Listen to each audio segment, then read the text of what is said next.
चलिए आज के सेशन में हम देखते हैं यूपी एपीओ के बारे में। अराउंड हमारे पास अब मान के चल रहे हैं कि 45 डेज है। आज 31 जन है। हम मानते हैं कि आज का दिन आप अभी पढ़ाई नहीं स्टार्ट करोगे, आप स्ट्रैटेजी देख रहे होगे या सिलेबस कैसे डिसाइड करना है ये समझ रहे हैं। मैं ये भी समझता हूँ कि 1 फेब को आप अपने बुक्स नोट्स वगैरह कहीं कलेक्ट कर रहे हैं, इसलिए ये दिन भी आपका चला गया। आपकी प्रिपरेशन स्टार्ट हो रही है 2 फेब से। ठीक है, पहले तो मैं एक छोटा सा आपको ब्रीफ दे देता हूँ कि आप अपने सब्जेक्ट को कैसे डिवाइड कर लीजिए इन 45 डेज में। ठीक है, फिर उसको पढ़ना कैसे है फिर मैं वो बता देता हूँ। मैं ये मान के चल रहा हूँ आपने न्यू लॉज अच्छे से नहीं पढ़े हैं, आपको इन डेप्थ पढ़ना है क्योंकि इसके बाद मेंस भी है। मेंस में आपको आंसर्स भी लिखने हैं। तो अगर आप 2 फेब से स्टार्ट कर रहे हो बीएससी, ठीक है, आप 11 फेब तक बीएससी कंप्लीट कर लोगे। अब कैसे कंप्लीट होगा ये मैं बता दे रहा हूँ। देखिए, ये जो आपको मैं बता रहा हूँ ये मैं अपने law diction mains answer writing batch में कराता हूँ। बच्चे इसी को फॉलो करते हैं, तो अगर आप भी फॉलो करोगे तो आपको फ्रूटफुल रिजल्ट मिलेगा। 2 फेब से आपने बीएससी स्टार्ट किया, टॉपिक वाइज स्टार्ट करना है। जैसे हम लोग टॉपिक वाइज आंसर राइटिंग करते हैं वैसे टॉपिक वाइज आपको पढ़ाई भी करना है। आपको बिल्कुल भी लेंदी नहीं लगेगा, फिर आप एक दिन में 2 सब्जेक्ट आराम से कवर कर लोगे। फिर 2 फेब को आपने बीएससी स्टार्ट किया, कहाँ से? प्रिलिमिनरी से। प्रिलिमिनरी से स्टार्ट किया, ठीक है। 3 को आपने रेलेवेंसी ऑफ फैक्ट पढ़ा, रेलेवेंसी ऑफ फैक्ट पढ़ा। 4 फेब एडमिशन एंड कन्फेशन। अब पढ़ना कैसे ये भी मैं अभी बताऊंगा। ये अभी मैं बता रहा हूं कि कैसे आप अपने सब्जेक्ट को डिवाइड कर लीजिए। एडमिशन एंड कन्फेशन, अभी क्या होता है ना, बच्चे बीएनएस उठाएंगे, बीएनएसएस उठाएंगे, बीएससी उठाएंगे, कोशिश करेंगे 7 डेज में उसको कंप्लीट कर लें, 10 डेज में कंप्लीट कर लें, लेकिन उसको डिवाइड कैसे करना है, डेली का शेड्यूल क्या होना चाहिए वो नहीं पता होता है। काफ़ी सारे आप लोग वीडियोस देखे होंगे या इंटरव्यू का टॉक सुने होंगे, तो वो बताते होंगे रात में सोने के पहले वो डिसाइड कर लेते थे हमें कल क्या पढ़ना है।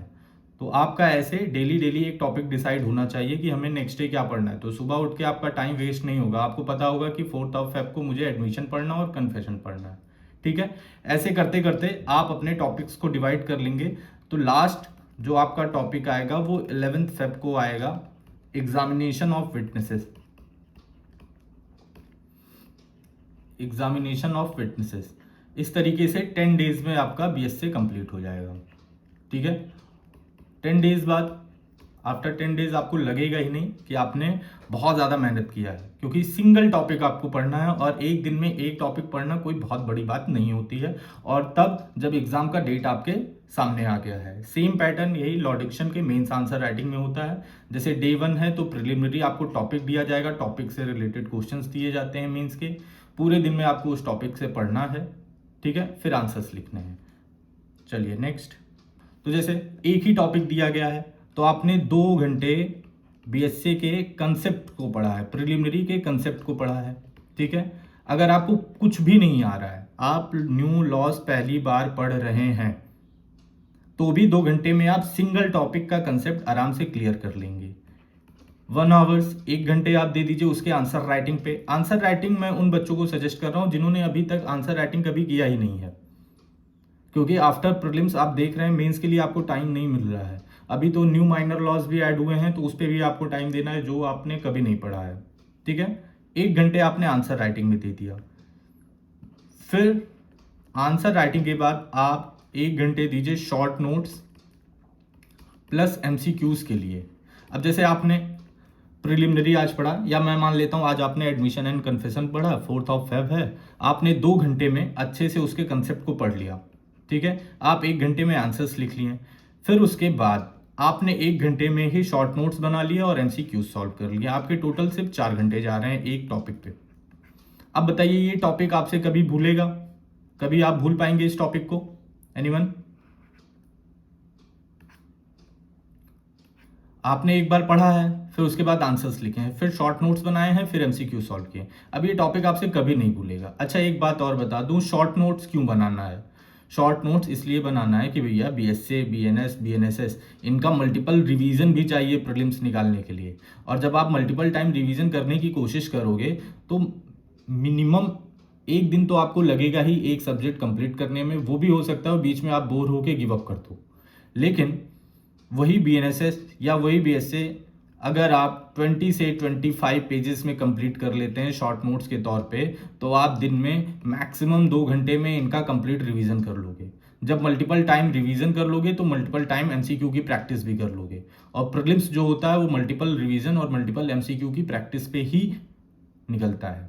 ठीक है, चलिए ये तो हो गया आपका लॉ का पोर्शन। जीएस भी इंपॉर्टेंट है। आपने 4 घंटे क्या दे दिए, बीएससी को कंप्लीट दे दिए। अब आपको 2 घंटे देने हैं लॉ के जीएस के सब्जेक्ट्स पे। अब आप स्टार्ट कर सकते हो पॉलिटी से। पॉलिटी इसलिए कह रहा हूं, पॉलिटी के साथ आपका कॉन्स्टिट्यूशन भी तैयार हो जाएगा। ठीक है, तो इसमें क्या करना है, आपको 1 घंटे पॉलिटी पढ़ना है, कंसेप्ट पढ़ना है अच्छे से,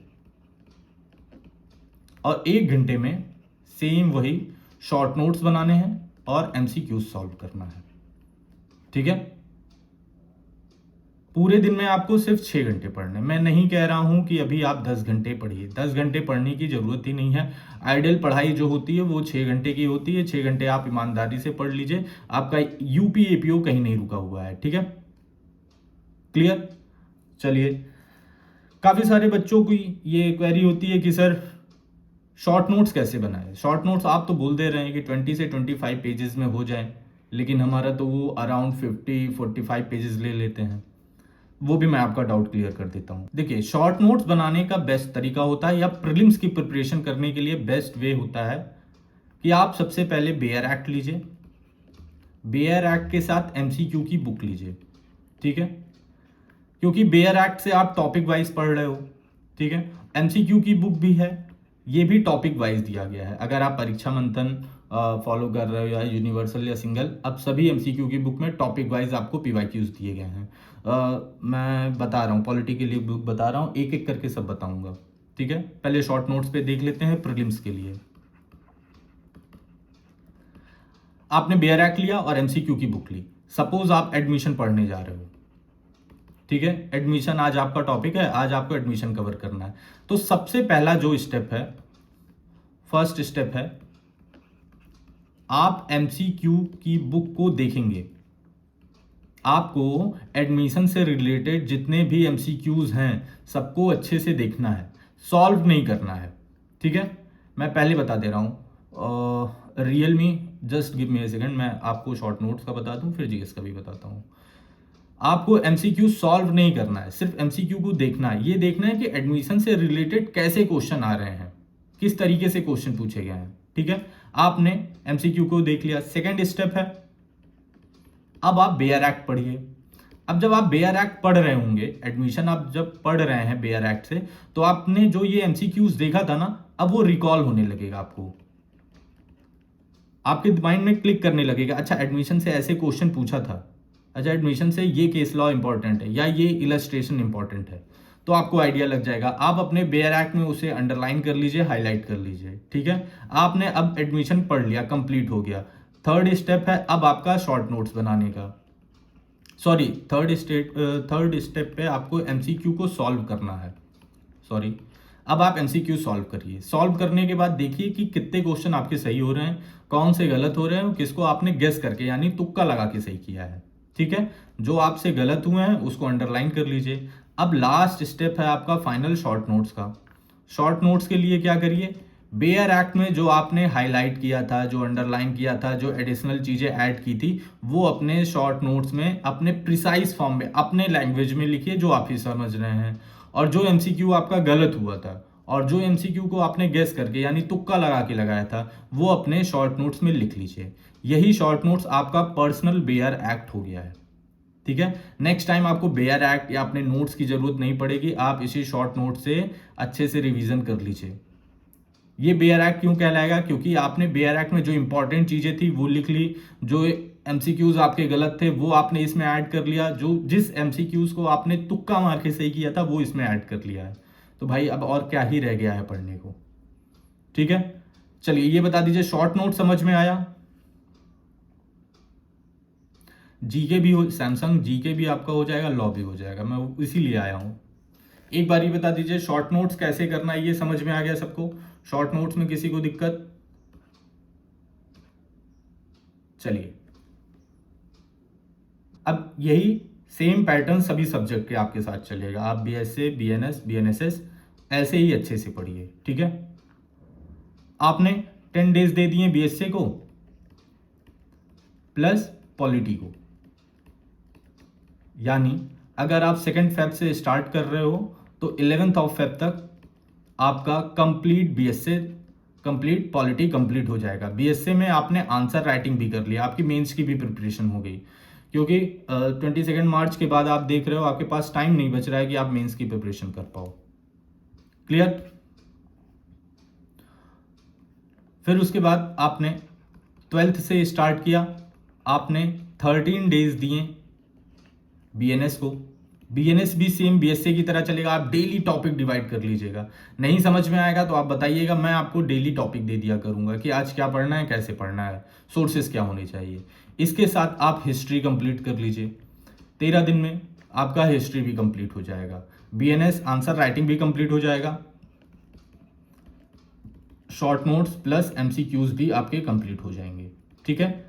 नेक्स्ट बीएनएसएस, फिर उसके बाद पुलिस एक्ट एंड रेगुलेशन। आप अपने हिसाब से डेज, कुछ बच्चे होंगे जिन्होंने बीएनएसएस, बीएनएस, बीएसए पहले पढ़ चुके होंगे तो इनके डेज बहुत कम लगेंगे, ठीक है। अब जैसे जो बच्चे लॉ डिक्शन आंसर राइटिंग से जुड़े हुए हैं, उन्होंने आंसर राइटिंग कर लिया हुआ है, तो उनको ज़्यादा टाइम इस पर नहीं लगेगा। क्लियर? अब चलिए जीएस पे आ जाते हैं, जीके जीएस पे आ जाते हैं। करंट अफेयर बहुत इंपॉर्टेंट रोल निभाएगा यहाँ पे, ठीक है। कम से कम 1 साल का करंट अफेयर तो पढ़ ही लीजिएगा, अदरवाइज 6 to 8 मंथ के करंट अफेयर को घोल के पी लीजिएगा। अब ये कैसे पढ़ना है? अगर आप लाइव क्लास देखने के आदती हो या यूट्यूब लेक्चर देखने के आदती हो, मतलब आपको पहले कोई लेक्चर दे दे फिर उसके बाद अगर आप अपने बुक से पढ़ रहे हो तो आपकी प्रिपरेशन अच्छी होती है। अगर ऐसे करना है तो मैं सजेस्ट कर रहा हूँ 2 चैनल, इन 2 चैनल को आप अच्छे से देख लीजिए, आपका करंट अफेयर तैयार हो जाएगा। पहला तो उत्कर्ष क्लासेस, उत्कर्ष क्लासेस, यहाँ पे आपको कुमार गौरव सर मिलेंगे, गौरव सर, इनका करंट अफेयर सबसे बेस्ट है। ये 6 महीने का भी करंट अफेयर निकालते हैं, 6 महीने एक ही वीडियो में होता है 3-4 घंटे का। अगर आप उसको आप मल्टीपल टाइम देख लोगे तो अच्छे से आपका तैयार हो जाएगा। नहीं, डायरेक्ट एमसीक्यू कभी नहीं आपको फायदा देगा दर्शकों। जीके को भी आप लॉ की तरह ही समझिए, जैसे लॉ में बिना बेयर एक्ट पढ़े आप एमसीक्यू कैसे सॉल्व करोगे? जब तक कंसेप्ट नहीं क्लियर होगा एमसीक्यू आपके कहाँ से सही होंगे? तो इसमें भी पहले आपको पढ़ना पड़ेगा। तो करंट अफेयर अगर आपको, देखिए कुमार गौरव सर जो हैं वो थोड़ा इंग्लिश का यूज़ करते हैं, हिंदी इंग्लिश मिक्स। अगर हिंदी आपको नहीं समझ में आती है तो फिर आप दृष्टि की लेक्चर्स दे सकते हैं, ठीक है। और जब आप इनका लेक्चर देख लीजिए तो इन्हीं की बुकलेट आती है, वो बुकलेट आप इस्तेमाल करते हैं। गाइस जिसका माइक अनम्यूट है प्लीज म्यूट कर लीजिएगा। करंट अफेयर आप खुद से नहीं कर पा रहे हैं तो करंट अफेयर मैं आपका करा दूंगा, ठीक है।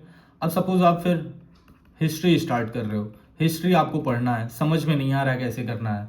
काफ़ी सारे बच्चे मुझसे मिलते हैं तो उनका यही कहना है भैया घटना चक्र से कर लें क्या हिस्ट्री? भाई घटना चक्र जो है आपका, वो आपका एमसीक्यू का बुक है, वो समझ लीजिए लॉ का जो आप परीक्षा मंथन लगा रहे हो वही है वो। बेसिकली उसको अगर आप ध्यान से देखिए तो घटना चक्र क्या है, पीवाईक्यूज ही तो हैं, पीवाईक्यूज को अच्छे से एक्सप्लेन कर दिया गया है उसमें। तो हिस्ट्री पढ़ने का या कोई भी जीएस पढ़ने का बेस्ट वे है, पहले तो आप लूसेंट से पढ़ लीजिए, ठीक है। लूसेंट से स्टार्ट करिए, लूसेंट से पढ़ने के बाद तब घटना चक्र सॉल्व करिए। अब लूसेंट हिस्ट्री भी आपको कैसे पढ़ना है वो भी बता देता हूँ। इसको भी टॉपिक वाइज डिवाइड कर लीजिए, जैसे अभी आपने बीएसए, बीएनएस और बीएनएसएस को डेली टॉपिक वाइज डिवाइड किया था, अब हिस्ट्री को भी डेली टॉपिक वाइज डिवाइड कर लीजिए। एक टॉपिक उसका लूसेंट से पढ़िए। अगर आपको लूसेंट नहीं समझ में आ रहा, आउटडेटेड लग रहा है, तो बेस्ट बुक मैं बता देता हूँ जो आपके मेंस में भी काम आएगा, वो है दिशा पब्लिकेशन की बुक है हिस्ट्री की, वो ले लीजिए दिशा पब्लिकेशन। ये बहुत प्यारी बुक है, मेंस में अगर आपको मेंस में जीएस में अच्छा स्कोर करना होगा तो दिशा पब्लिकेशन ही कराएगा, ठीक है। तो एक टॉपिक आप अच्छे से पढ़िए, फिर उसके बाद घटना चक्र से आके उसके पीवाईक्यूज सॉल्व करिए। जो पीवाईक्यूज गलत हो रहे हैं नीचे एक्सप्लेनेशन दिया रहता है, उसको पढ़ लीजिए। ठीक है। अच्छा, लॉ में तो आपके बेयर एक्ट में टॉपिक्स दिए गए हैं, आप वहां से टॉपिक डिसाइड कर लोगे। जीएस में आप टॉपिक कैसे डिसाइड करोगे अगर आपको नहीं आइडिया है तो देखिए, मैंने टेलीग्राम पे ऑलरेडी शेयर भी किया हुआ है, लेकिन फिर भी एक बार मैं बता देता हूँ। सपोज आप मॉडर्न हिस्ट्री स्टार्ट कर रहे हो, तो पहले इसका क्रोनोलॉजी जान लीजिए अच्छे से कि मॉडर्न हिस्ट्री में हमें पढ़ना क्या क्या है। ठीक है, तो मॉडर्न हिस्ट्री में सबसे पहले आपको क्या पढ़ना है? यूरोपियन कंपनी का आगमन। तो आप सबसे पहले पढ़ोगे arrival of European company, arrival of European companies. अब आपने ये टॉपिक पढ़ा, अच्छे से पढ़ लिया, अपने बुक से पढ़ लिया। और हाँ, अगर आपको जीएस पढ़ने में इशू होगा तो आप बताइएगा, मैं आपका जीएस जो है वो प्रॉपर अच्छे से तैयार करा दूंगा लाइव लेक्चर्स में, फिर उसके बाद एमसीक्यू, फिर अपने नोट्स देकर। ठीक है, आपने इस टॉपिक को अच्छे से पढ़ लिया। अब इस टॉपिक को अच्छे से पढ़ने के बाद आपने क्या किया? घटना चक्र सॉल्व किया। जो घटना चक्र आप सॉल्व किए वहां पे जो क्वेश्चन गलत थे उसके एक्सप्लेनेशन से आपने देख के अच्छे से पढ़ लिया। ठीक है, अराइवल ऑफ यूरोपियन कंपनी के बाद क्या हुआ? जब काफी सारी कंपनियां आ गई भारत में तो क्या हुआ? उनके बीच में लड़ाइयां स्टार्ट हो गई।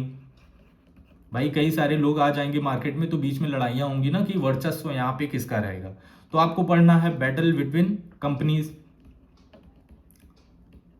अच्छा, अब कई लोगों में बीच में लड़ाइयां होंगी तो कुछ लोग जीतेंगे, कुछ लोग हारेंगे, कुछ लोग छोड़ के चले जाएंगे, मतलब सरेंडर कर देंगे। तो जो कंपनी बच जाएगी वो रूल करेगी। तो आपको पढ़ना है फिर rule of east India company, rule of east India company. ठीक है, अच्छा, अब जब ईस्ट इंडिया कंपनी यहां पे अपना शासन करने आ गई, हालांकि ये एक बात पे ध्यान दीजिएगा, मैंने लिखा है rule of east India company. पहले तो ये कंपनियां रूल करने तो आई नहीं थी, सिर्फ व्यापार करने आई थी। लेकिन जब इनकी कंपनी यहाँ पे इस्टेब्लिश हो गई, ये सारे कंपनियों से लड़ाई झगड़ा कर लिए और अकेले में बैठ गए यहाँ पे, तो ये हमारे ऊपर रूल भी करना शुरू कर दिए। पहले व्यापार कर रहे थे, बिजनेस कर रहे थे, बिजनेस करते करते अपना इतना वर्चस्व बना लिए, रूल करने लगे। जब रूल करने लगे तो इनके नियमों का हम लोग क्या करने लगे? विद्रोह करने लगे, रिवॉल्ट करने लगे। तो उसमें सबसे फेमस रिवॉल्ट है आपका 1857। ठीक है, आपने 1857 रिवॉल्ट पढ़ लिया। अच्छा, अब इन्होंने इतना लड़ाई झगड़ा करके अपना वर्चस्व बनाया है, तो आपके विद्रोह से तो ये शांत होने वाले नहीं है। तो इन्होंने क्या किया? एक काम करते हैं, ये शहर जो है, मतलब भारत को ऐसे एक शहर के एग्जाम्पल ले लीजिए कि इस शहर में एक काम करते हैं, यहाँ का जो सबसे प्रमुख आदमी है उसको हम नेता बना देते हैं। ठीक है, और उसके कंधे पे रख के हम बंदूक चलाएंगे। मतलब हम पब्लिक से ये बताएंगे, देखिए आप ही के बीच का आदमी है, यही सारा काम कर रहा है। तो इसी बहाने फॉर्मेशन हुआ किसका? Formation of Indian national Congress, INC. ठीक है, अच्छा, जब हमने नेशनल कांग्रेस पार्टी बनाई, हमने का मतलब ये नहीं कि अभी हम लोगों की बात है, तब की बात है, उन लोगों की बात कर रहा हूँ एग्जाम्पल के तौर पे। ठीक है, उन लोगों ने इंडियन नेशनल कांग्रेस बनाया, फिर जब ये पार्टी बनी, फिर बाद में पता चला अरे ये तो ईस्ट इंडिया कंपनी ही काम कर रही है, ये सिर्फ नाम का आईएनसी है। तो विभाजन होना शुरू हुआ, पार्टी में बंटवारा होने लगा, लोग पार्टी को छोड़ छोड़ के जाने लगे। क्लियर? पढ़ोगे यहाँ पे स्प्लिट ऑफ आईएनसी। और ये सब चीजें चल रही थी, तो इसको देख के एक व्यक्ति थे जिन्हें बहुत बुरा लगा, तो उनका आगमन हो जाता है, वो है गांधीयन एरा। यहां से आपका गांधीयन एरा स्टार्ट हो जाएगा, यानी 1915 से फिर आपको 1947 की कहानी पढ़नी पड़ेगी। ये है आपका मॉडर्न हिस्ट्री। ठीक है, मॉडर्न हिस्ट्री का क्रोनोलॉजी। अगर ऐसे क्रोनोलॉजी आप एंशिएंट, मिडिवल, मॉडर्न का बना लेंगे तो आपको पता चल जाएगा क्या क्या पढ़ना है। मेन इस समय आपको ये पता होना चाहिए कि क्या क्या पढ़ना है, सिर्फ सब नहीं पढ़ना है, थोड़ा सा पढ़ना है, लेकिन उसे अच्छे से पढ़ना है। क्वेश्चन यहीं से आएंगे, मॉडर्न हिस्ट्री से भर भर के क्वेश्चन आते हैं, नेशनल मूवमेंट से सारे क्वेश्चन आते हैं। क्लियर? चलिए एक बार बता दीजिए, यहां तक आपको कोई दिक्कत, कोई तकलीफ, कोई परेशानी? अभी मैंने तरीका बताया कि आपको पढ़ना कैसे है। एनीवन? ठीक है, तो देखिए जैसे मैंने आपको लॉ में बताया है कि डेली अपना टॉपिक डिवाइड कर लीजिए। अगर आप लोग टॉपिक नहीं डिवाइड कर पा रहे हैं या आंसर राइटिंग खुद से नहीं कर पा रहे हैं तो आप जो हमारा लॉ डिक्शन पे मेंस आंसर राइटिंग चलता है, आप उसको ज्वाइन कर सकते हैं। इन 40 डेज में मैं आपका BSc, BNS, BNSS इसकी मेंस की आंसर राइटिंग, प्रीलिम्स के लिए शॉर्ट नोट्स और प्रीलिम्स के लिए कैसे आपको क्रैक करना है, ये मैं पूरा गारंटी लेता हूँ कि इसकी वजह से आपका प्रीलिम्स रुकेगा नहीं। ठीक है, चलिए करंट अफेयर के लिए मैंने बताया कि आप कुमार गौरव सर हैं उत्कर्ष क्लासेस पे, आप उनके लेक्चर्स देख सकते हैं। वो थोड़ा हिंदी भी पढ़ाते हैं, काफ़ी सारे बच्चों को हिंदी में इशू होता है। ठीक है, तो वो देख लीजिए, या तो दृष्टि। ज्वाइन कैसे करना है, आप व्हाट्सएप पे पिंग कर दीजिएगा मुझे। टेलीग्राम है हमारा लॉ डिक्शन।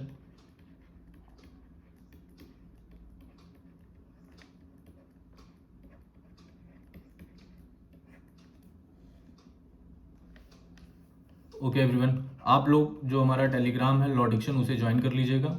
मैं डेली कोशिश करूंगा जीएस के लिए कुछ अपडेट देता रहूं आप लोगों को। अगर आपको डायरेक्ट कुछ पूछना होगा तो ये मेरा व्हाट्सएप नंबर है, आप मुझे व्हाट्सएप पे पिंग कर सकते हो।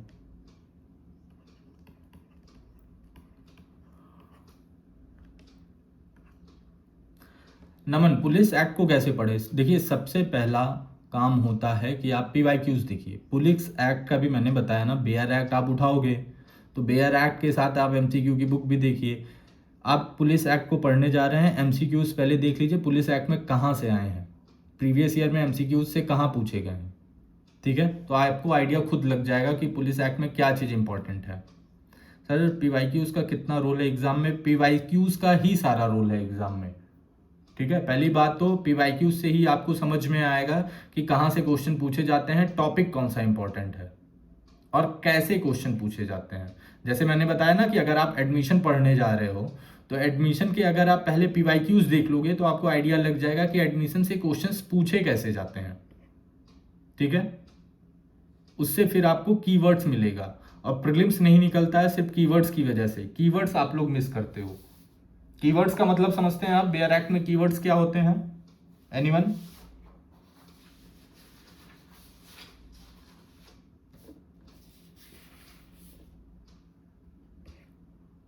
जी